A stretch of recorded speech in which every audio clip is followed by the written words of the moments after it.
You famously said when you were younger there were 5 problems that you thought were most important for you to work on.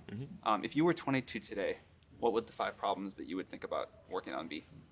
Well, first of all, I think if somebody is doing something that is useful to the rest of society, I think that's a good thing. Like, it doesn't have to change the world. Like, you know, if you're doing something that has high value to people, and frankly, even if it's something, if it's like just a little game, or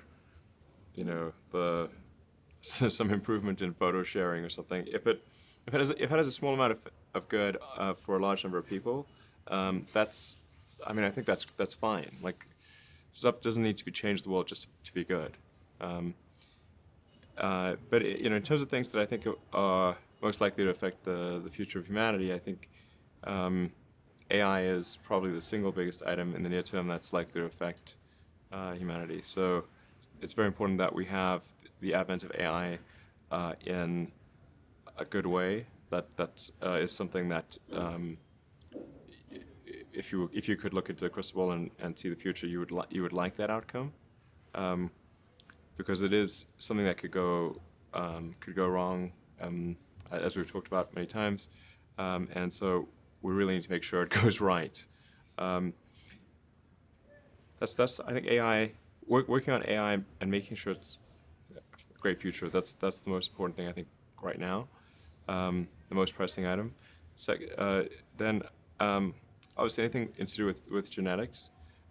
If you can actually solve genetic diseases, if you can prevent dementia or Alzheimer's or something like that, with genetic reprogramming, that would be wonderful. So I think there's genetics. It might be the sort of second most important item.